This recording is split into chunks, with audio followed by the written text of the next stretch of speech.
It's difficult to get the multilateral development banks working together. It's not just about them, it's about governments, it's about private sector, it's about actors also coming together. So we have to find, ways of moving forward. So this panel will discuss what is actually needed to build this successful climate finance architecture, and how governments and private sector can work together with the multilateral development banks and help shape the future. So we can move to climate action within the time frame we have available.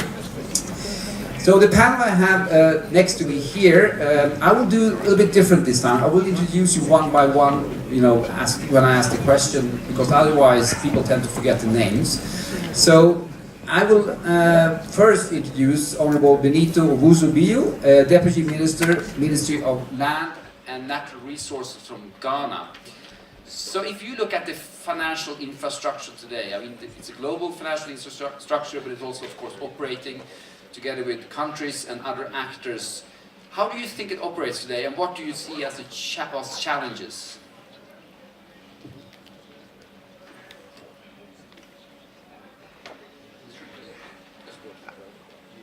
Thank you, Joel. I would like to talk about the challenge that we in Ghana face with these climate funds. It's important to know two particular challenges that we face in terms of the finances. For instance, the first one of them is the huge financing gap. Yes. On record, the African Development Bank says that Africa needs between 20 to 30 billion dollars. That is annually for the next 10 to 20 years. We in Ghana, we also need $463 million annually for that same 10 to 20 year period to be able to finance our adaptations. That's for adaptation? Yes, that's for adaptations. And looking at our budgetary constraints that we have, that becomes a huge challenge to us. Also, the funds that are even available are very unpredictable,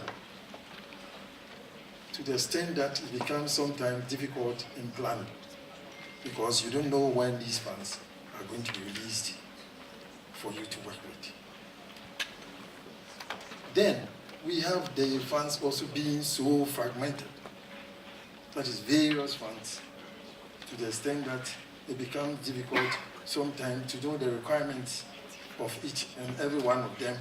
And it's also difficult for you because they all come with different responsibilities and requirements for proposal formulation. So what happens is that you have to be able to write several different proposals for each and every one of them. We would want these fragmented donor banks to be at least a few institutions. If all funding can be brought together so that just a few of them will be handling them. And these few must be the ones with the proven track record. For instance, CIF, that we've been working fantastically with in Ghana. So these are my major problems. Interesting, thank you. The issue of predictability, I know, was also discussed in an earlier session today. Fragmentation comes up also. I mean, even I guess almost a controversial proposal to try to get these funds together in to smaller numbers, actors together. There's a risk of fragmentation. Very interesting. Thank you very much. Ambassador Luis Alfonso de Alba, I know you have a very interesting task right now. You are the UN Special Envoy for the 2019 Climate Summit that Secretary General Guterres has been calling for. Can you tell us a little bit about this and how you then will address these challenges maybe related to the architecture there? And if you see, of course, from your experience, if you see any other points that you would like to make in this particular question.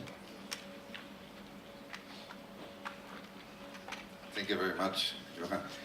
Well, let me start by saying that the summit in September 23rd should serve to precisely to fine-tune and identify some of the problems that we are confronting. And I will start with making sure that the 100 billion that have been promised would be delivered. I think that's something which is a fundamental first step. We may move from the billions to the trillions, but not before complying with the commitments that developed countries have made since Copenhagen, Cancun, and certainly they were sealed in the Paris Agreement. And we need also to do it in a balanced way. And I mean balance, especially between money that has been put for adaptation vis-à-vis mitigation, because that has been also part of the agreements since Cancun, that we will devote, and Copenhagen, that we will devote 50% of the resources to adaptation. And it's quite important for developing countries, which happens to be frequently the victims of climate change rather than the ones that cause that problem. The second challenge, I think, it is to make sure that we can reach to additional private funding, and we can make the case that it is in their own interest in the longer term. And the governments need to make sure that they take the risk so that the private money will start flowing, and then we will move on to a larger scale. But before going to the larger scale and still talking about what is needed, and I feel that that's particularly the case for Africa, but it's also for the Caribbean, for instance, in my own region, coming from Mexico. There is an additional problem, which I would like to highlight here, which is the access to those resources. At least in the Caribbean, and it has been my personal experience working with some of the CARICOM members, there is a lot of difficulty to put together a proposal that could make it to the GCF or to the World Bank. Direct access has not been always very easy. Assistance for the preparation of projects is quite important. In the Caribbean, they recently launched an initiative together with some countries, Mexico, Canada, others, and private sector, that they call it the Adaptation Accelerator, if I'm not wrong, which is a good example. So we need the money first, then access to that money, which is quite important, and finally, we need a scale up the resources with the private sector. Let me just make one last point on the summit itself. To do this, we have the Secretary General of the UN has asked two governments to lead, the governments of France and the government of Jamaica. And it has asked also the World Bank to support that effort. And we are going to try to build a coalition through this process by which we will be able to identify solutions for different levels of development, different regions. And I would like to use this occasion to invite all of you to get to the French, to the Jamaican, or through the World Bank involved. The objective of the summit is not to have a long list of proposals or suggestions, but to be very specific. Bold, action-oriented proposals are going to be the only ones that will make it to the summit, because we want that to have a transformational impact, not just a Christmas tree general debate as normally happens at the UN. This time the UN will try to do differently. Thank you, and you're raising our expectations clearly here. It's interesting you say this access issue, it's complicated. The countries actually need support to put together even the proposals. It could be a question, maybe it can come back a little bit later, if you can also simplify the processes and the systems, because they are, as you say, indeed very complicated for many countries. Maybe someone who has some experience, practical experience working on this matter, Mr. Paddy Padmanathan, President and CEO of Aqua Power. I listened to you also earlier in one of the sessions here on solar, and you mentioned it is complicated, complex to work with all these different actors. So where do you see these main challenges? We will talk about the future also later on, but where do you see the challenge? What's your experience there? Thank you. So the thing that the word that springs to mind is that tenacity, but then I think the level of patience and perseverance required, we need to find a new word actually. Too many funds, too many instruments, too complex, painfully slow. And yet we all recognize scale and speed is what is required, right? What is frustrating from us, on the private sector side, is that having structured $40+ billion of project financing in the last 12 years, there is a lot of money that is available, and it is not just for countries like United Arab Emirates. It is for the developing world. We are working in the developing world. So it is possible, it's doable, but the climate finance architecture is way too complex for us to be able to get it done at the speed with which we want. Okay, having said that, we have done it. So when something works, like CTF, it's frustrating to see that people go off and invent new structures, and then we have got to go back and spend a lot of time registering ourselves through those new processes. It takes, we are working on GCF for 2 years now, and we haven't quite got there yet. Almost got there, I'm told. So I think when something is working, there is a logic in crowding in behind that and build on the experience and work with it. But one of the other challenges that we have with public sector financing when it comes in, it follows the traditional rules. Over the years, public sector financing has been provided on a G2G basis or multilateral to a G basis. So the terms and conditions are of a very different sort of nature to what is needed in order to reduce the cost of financing and deliver the project. Reducing the cost of financing is not just about reducing the interest rate, by the way, or the tenor. It's about a whole package of, and the best example I can give you, I see that Mustafa Bukhari is gone, but he knows it very well. Noor Complex, fantastic success. We reduced the cost of CSP. In reality, we could have reduced the cost by at least 6%, just like that off the top of our head, if a couple of very small terms and conditions had changed. In essence, that project is being funded almost like a corporate finance for 6 years because of the level of guarantees that are required, and then it flips effectively into a project finance. If we take out from day one a conventional project finance framework, and there is no earthly reason, Morocco, there was no issue with multilaterals lending into Morocco. There is no issue about them being comfortable with the technology. Today, we are raising pure public finance, private finance for very large CSP projects. So multilaterals lending in should not be a problem, right? But yet, because of that sort of traditional mindset, they end up putting so many guarantee requirements that just simply adds cost.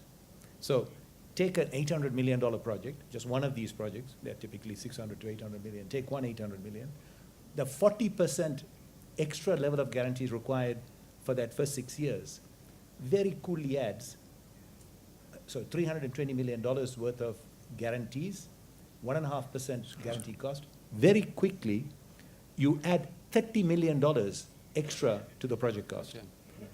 That's 5% extra cost. If that was not there, the tariff would have been down by 6%. So we need to start thinking about also the terms and conditions, recognizing that they need to become, they also need to help reduce the cost. Mm-hmm. So it's interesting. I mean, somehow, somewhere, there is probably a discussion about risk aversion and so on surrounding this. But just also quickly, I mean, you have the experience of many projects, large projects. Yeah. My question, if you can answer it very briefly, so you have been successful in a large project, the whole process. Why can't you just then copy that more or less? It seems like you have to restart every time. Every project sort of has to run through the same process and all these barriers and so on. Well, that's because of the way that architecture is defined, yeah, right? Okay. That's what is stopping it being replicated. All these are replicable.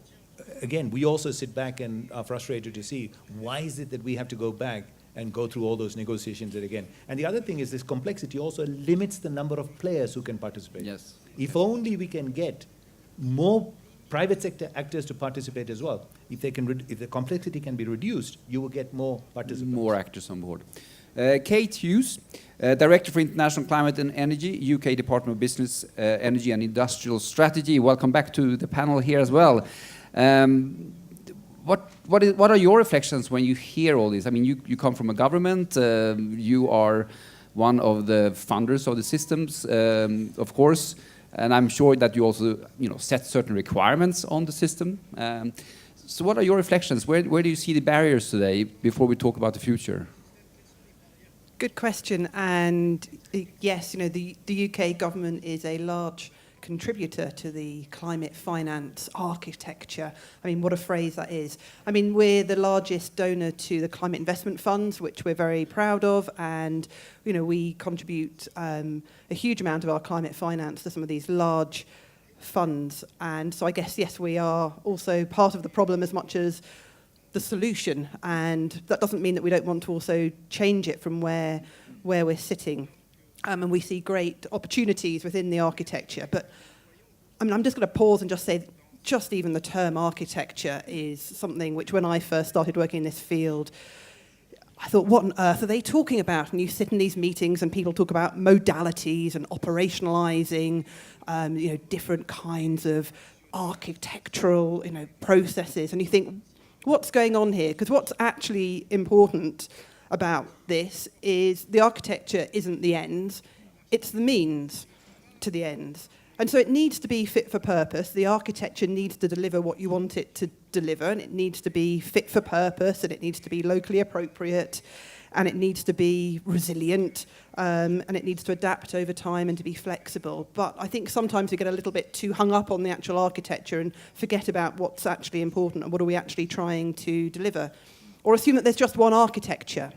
We're sitting in a fabulous building here and it's great for a conference hall, but I wouldn't want this to be my bathroom.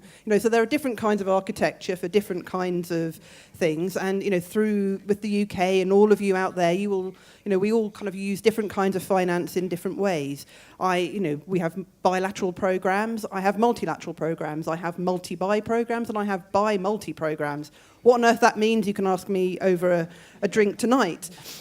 Are we talking about, is the architecture about just the UK climate finance? Is it about the 100 billion? Is it about the individual funds, the CIFs, the GCF, the other components of this architecture? Or is it actually about the $90 trillion, whatever figure we know that is needed to be mobilized over the next 15 years to actually affect the change that we need? That's a long way round of saying we need to see changes to the architecture, of course we do. We can't just sort of stick it in time and hope that it will work. The MDBs were created in a time and they need to adapt and change. 10 years ago when the CIFs were created, there wasn't any Airbnb. There wasn't any Paris Agreement. There wasn't any Brexit. All of these things change for better or for worse, and we need to adapt to them. And is the architecture complicated? Yes, it is complicated, but actually the challenges are complicated, aren't they, too? I mean, the CIFs alone, we've got 4 funds within the CIFs, and they are targeted to different kinds of problems in different kinds of geographies and different kinds of finance to try and achieve different kinds of solutions. I'm not saying we can't simplify it, and I think that's absolutely appropriate.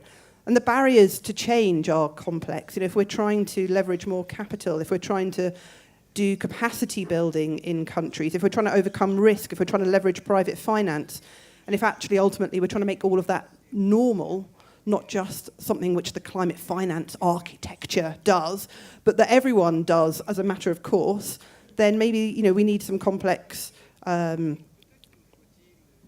mechanisms. Now I'm going to struggle with my own words, having kind of pulled them apart. The other thing which I just wanted to sort of put out there, which again might feel controversial, but why not? It's the end of the day, is that sometimes we talk about climate finance as if somehow it's different. It should have different rules, but it's still finance. We still need to ask the right questions about it. In fact, we probably need to ask more questions. It's a very precious commodity, and we shouldn't be throwing it away carelessly. I'm not saying that we are, but I think we absolutely, what the benefits of the architecture gives us is a framework in which we can make sure that we are maximising the impact of what it does. We're not just funding something that could be done anyway, say with the private sector. We are using our concessional finance, the collaborative effort of these funds to achieve something which would not happen anyway. There used to be a brilliant beer advert in the UK about how this beer would reach the parts that other beers couldn't reach. What we want to do with our finance is use our finance through these funds to reach the parts that finance isn't yet reaching. It needs to be additional. It needs to be transformational, following that conversation that we had this morning. So the architecture provides the foundations. Maybe it provides some viewing platforms so we can look around and see what we've learned, what worked, what didn't work, and we can work together. It provides some opportunities for us to come together and provide that collaboration, which I think is critical. But I think there is a big question out here about the future and how do we shake this up? Just because it's worked for a few years, or maybe it's worked just about all right, doesn't mean we need to continue in that way. So it needs to constantly adapt and evolve as well. And that's, of course, the question we'll come back to later on. It's interesting. I think many of us now will remember something about the global climate architecture being the same as a British beer ad. And probably when we're going to try to retell this story in about a week, we're going to mess it up somehow. But a lot of interesting points there, really, I must say. Amal Lee, I mean, you know, it's tough for you to be now the last one on the panel, because in this first round we were talking about the challenges and the fact that, you know, it's difficult and it's complex and difficult to access and it's fragmented and so on. And now you are representing that architecture here. So you are the Chief Climate Change and Sustainability Division at the Inter-American Development Bank. You know, what is your reaction now to these comments, and where do you see challenges at being inside one of these banks? So maybe before I focus on the future, I will go back a little bit. Back actually 11 years, I actually was in the UK government that designed these funds initially when they were launched. And basically it was a huge experiment. I mean, we put out transformational. I remember having a lot of debate. I was in the Environment Ministry, we were working with DFID, and I was like, well, what do we mean by transformational? Like, we don't know, but let's just give it a go. Let's set an ambitious high bar for the multilateral development banks, recognizing that they have a lot of expertise, they have a lot of finance, and all of that needs to be shifted to the low carbon and resilient economy. And so let's set a high bar, transformational, scale, pace. I think one thing that's important to recognize about the CIFs, it really has minimized the amount of architecture that has had to be created. It builds on and it utilizes the existing architecture of the multilateral development banks. The CIF admin unit, I mean, how many, did we hear, what, a couple of thousand people? No, I mean, how many people in the CIF admin unit? 35 people. But how many people in all the MDBs that are also part of the admin unit, extended family? The MDB, we have an MDB committee. So over the last 10 years, the CIFs have evolved with the input of MDB's expertise, coming into the design both of new programs, so the PPCR, which was very much a joint MDB effort, the Forest Investment Programme that was very multi-stakeholder, involved a lot of representatives from the forestry, indigenous communities. And this has been, it's been a constant evolution and learning. And probably it's not been so visible to those outside of the trust fund committees, how much the learning by doing has gone into improving and changing the architecture, the very light touch architecture, if you like. I mean, it's really not, we're not talking about a big wall here. Maybe I shouldn't mention walls, but you know, we're talking about something that's very flexible but durable because it builds on the existing architecture of the MDBs. I mean, I think as, you know, the CIFs were designed by MDBs for MDBs. And I don't think that's something we should feel embarrassed about because at the end of the day, we have billions. I mean, we are spending billions every year. Now, everything, I left the UK government, I joined the IDB for 2 years to help establish the bank as an implementing entity of the CIFs. And the response I got, what do you mean? You want us to work, public and private sector work together? You want us to work with the IFC, with the World Bank? I mean, it was like, are you serious? Are you joking? And it's like, no, well, look, this is serious money. You know, for Mexico, I designed the Mexico Renewable Energy Program. People were telling me, you are crazy. Mexico will never do renewables. CFE, the utility, it dominates. It will never allow renewables in. It's a traditional monopoly. There was some legislative change. There was interest. The Hacienda, the Ministry of Finance, saw significant amount of money on the table, 120 million of funding for renewable energy and other energy efficiency. And they said, okay, great, let's give it a try. And so we used the concessional money for investments and some very small TC money to address some of the policy, regulatory, and what I like to call political economy challenges. I mean, many people have probably heard me say this before, but I'll say it again for those that haven't. We had a very small grant fund to support what was a very nascent wind energy lobby, a wind energy lobby group in Mexico that was, I think, half a person. And we supported them to increase their capacity, to start to develop studies so they could go and lobby Congress to say, look, wind energy is a viable solution here. That was about shifting the political economy alongside the investments, alongside supporting the regulator. So I think it's important to recognise that a lot of what's happened through the CIFs has been an evolution. It has been an evolving architecture.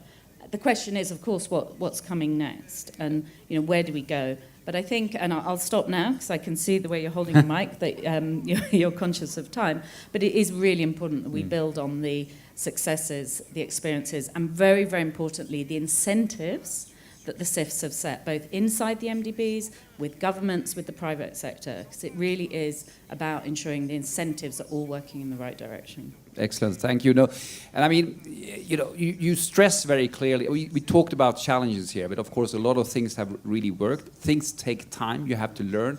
It's about changing mentality, it's changing the way we are operating, collaborating, and so on. So it is complicated. And of course, if we are looking at the future now, we are also talking about how we have to link climate finance much more to sustainability, all these other issues and so on moving forward. We talked about that a lot in the opening panel. We have about 10 minutes left.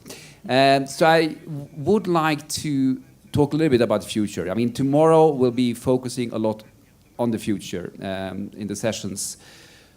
So having now a completely new landscape, price is going down, we have commitments, we see transitions in many countries that were reluctant before. A lot of things are happening now. So if we want to make sure that things are moving even faster, even easier to scale up, what do we need to change? I know this is a tough question, but if you can give one or two things from your experiences, what would need to change here? Let's start. Anyone who wants to start this time? I don't want to go in the same order every time. Or you want to say something first? Maybe? Thank you, Johan. Like I previously said, we have two main challenges. That is the financing gaps and then fragmentation. But then also, going forward, we would want that we ensure adequate and predictable source of finance. Also, we would also want there to be improved coordination between the various fund managers. Yes. And then the standards and the requirements for proposal writings must also be harmonized a bit. We don't say all of them must be the same, but at least they must all at least come onto the same wavelength and be harmonized so that you don't spend more time in trying to assess the various funds. Yes. And then finally, I know that is a bit sort of a debatable issue, but we in Ghana will still want there to be fewer institutions. Okay. Good. That's 4 very clear proposals. So fewer institutions to make, to streamline the system, predictability, and yeah, there are many points, Patty, that I think goes back to what you said. So if I can take you first, maybe respond to that, what you want to add. Yeah. Do you recognize this as a challenge? Absolutely. Very much support what has already been said. But also what I want to, and I'll add a couple of more things, but before that, let me point out one thing which is very obvious. 10 years ago when CIF was founded, a very different world to where we are today. The solutions that are available, the cost at which those solutions are available, the greater understanding around climate change needs, all of this supports us. So we need to build on the momentum that itself can provide, working with everything that we have learned and making sure we don't throw away what we have learned works. The last piece, Minister just added or offered 4. I'll add the 5th one.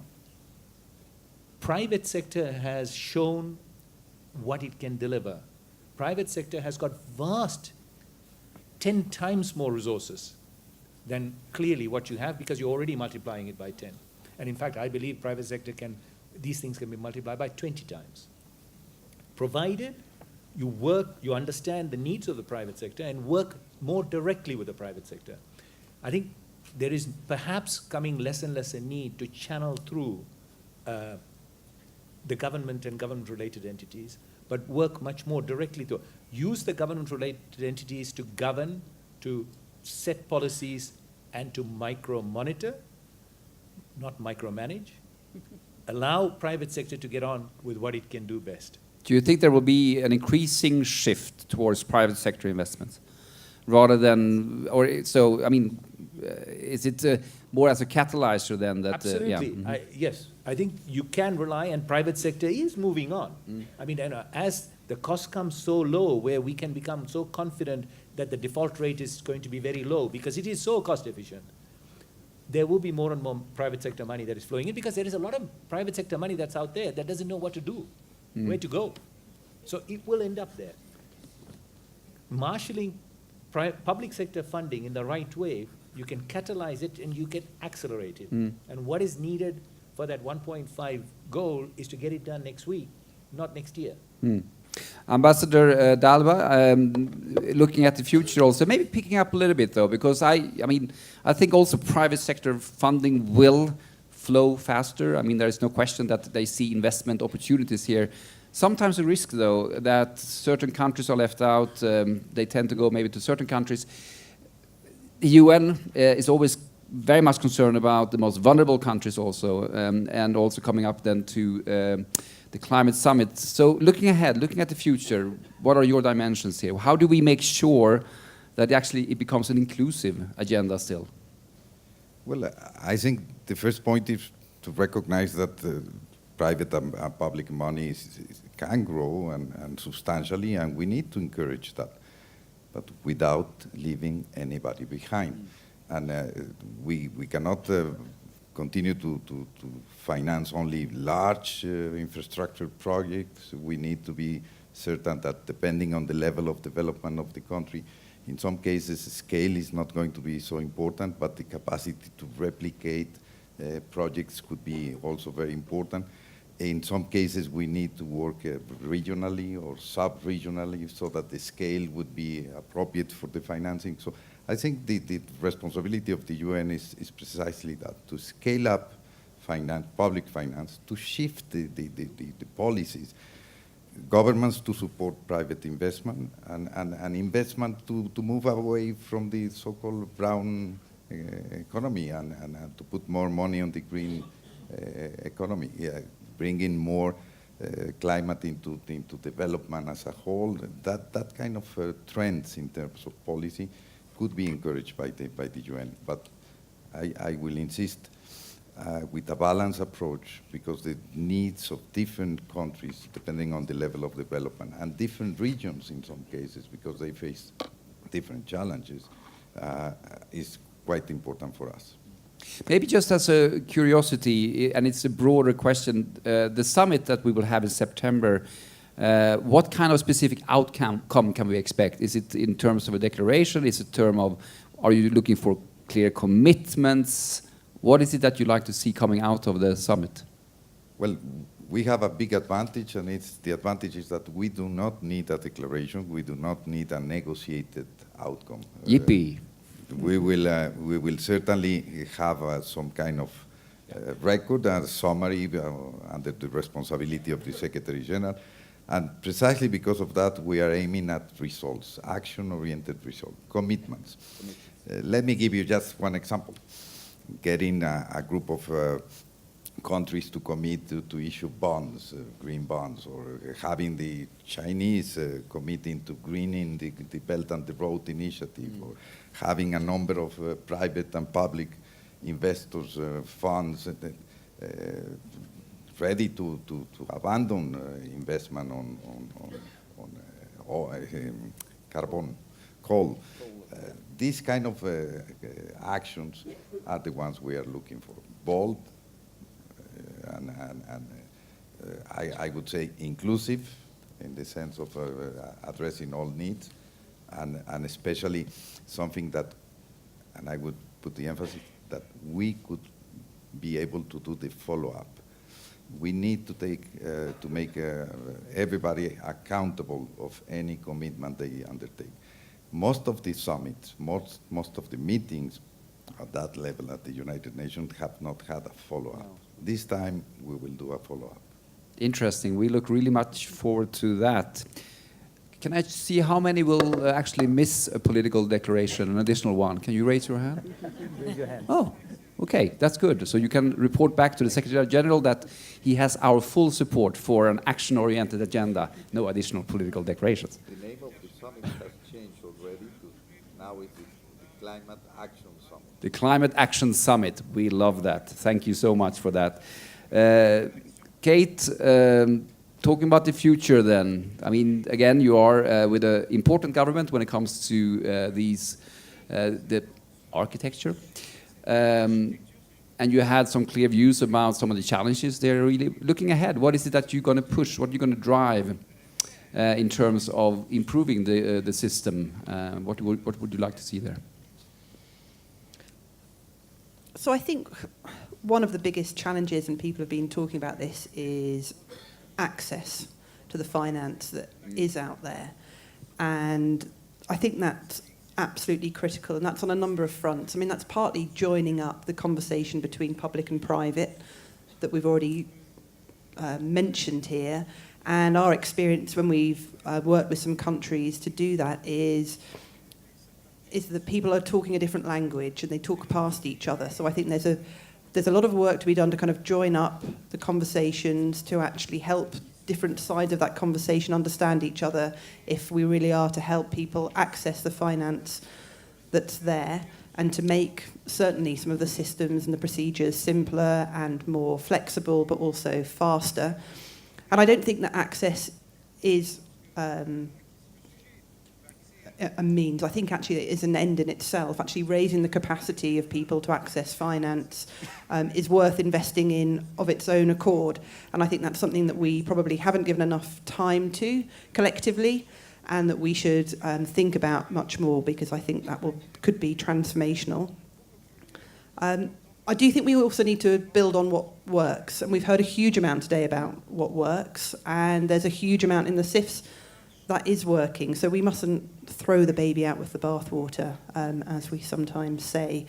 And I think that's also the basis for conversations that have been going on in the CIFs, and particularly in CTF, and a concept that we've called CTF2. How can we take what we know works, building on the evaluation, building on the experience of everyone involved in this, to actually then take it to the next level? So you're not sticking it still and keeping it in a box and not letting it evolve, but how can you take the good elements and how can you build on those and transform it, and actually then tap into the markets and use the finance that we've got there.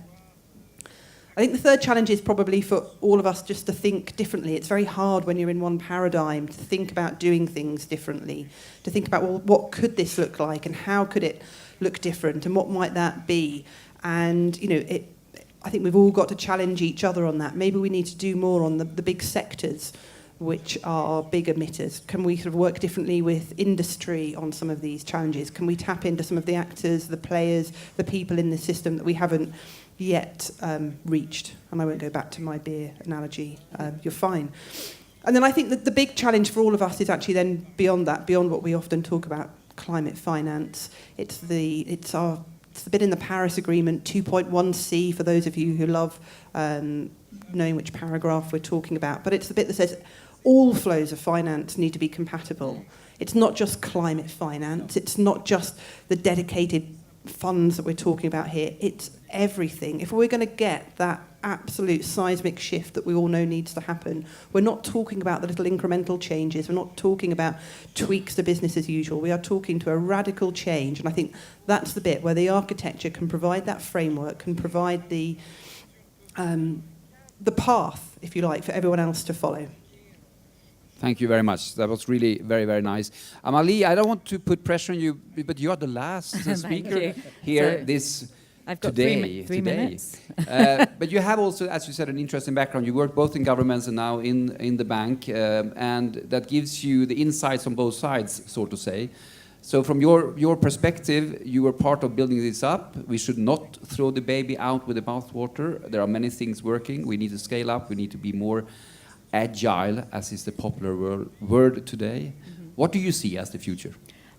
Well, I'll go back to the point I made at the end of my last intervention about incentives and how the framework that exists, the architecture, if we want to call it that, is creating those incentives. Now, and going back to the point that Kate just made about Paris alignment, so we MDBs, we've announced a joint MDB approach towards Paris alignment based on 6 building blocks, which is about low carbon transformation and resiliency. It's providing innovative financial solutions as well as policy support, and about aligning our own institutions.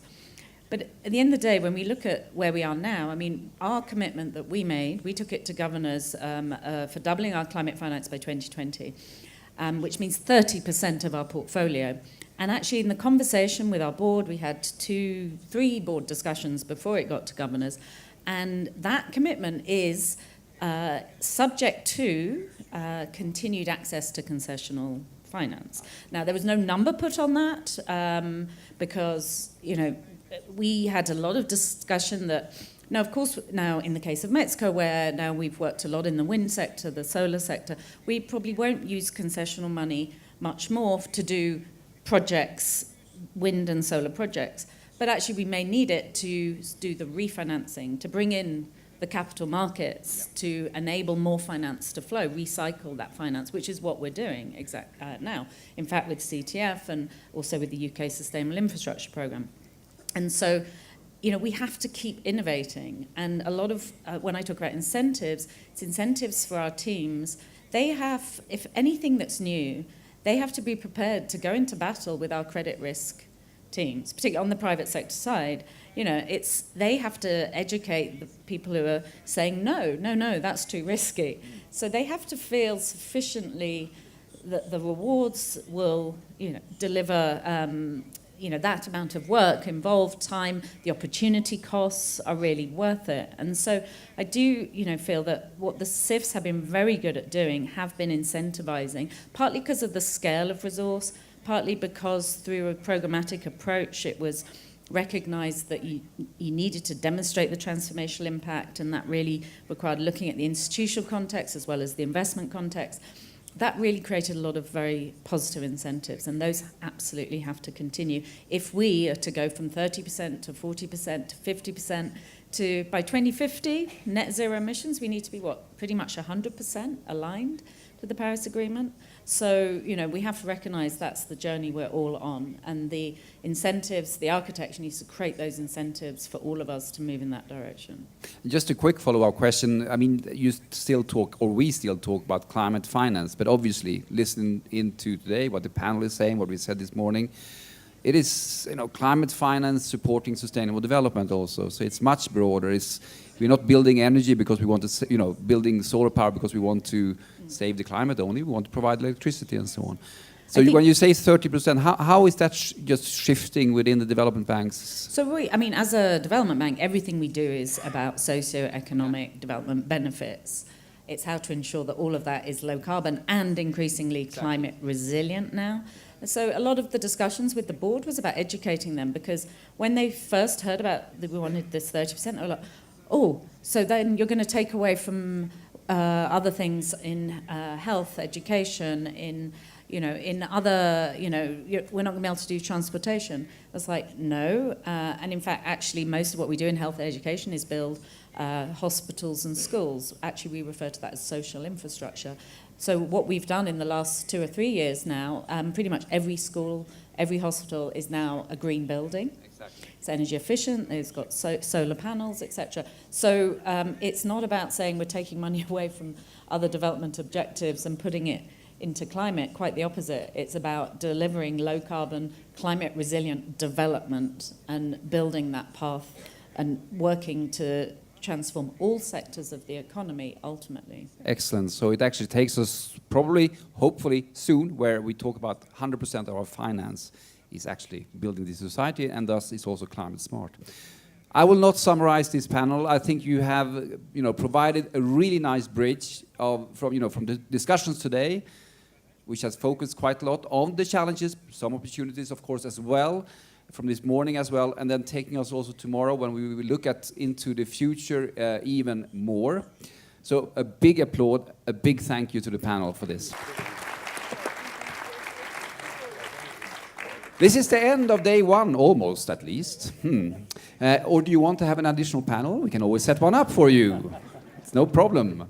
If you don't want that, there will be a reception tonight. It's actually open for everyone. You can see it here this evening at the Hotel Berber Palace, 7 p.m. All are welcome to join us there. Tomorrow we start at 9. There has been some different times, but we start at 9 a.m. I think buses leave at 8, if I recall correctly. I'm looking at someone who's nodding. 8. So see you tonight. And enjoy. And remember that story about climate, architecture, and beer, and try to tell it to someone tonight and see if you remember it. Thank you very much.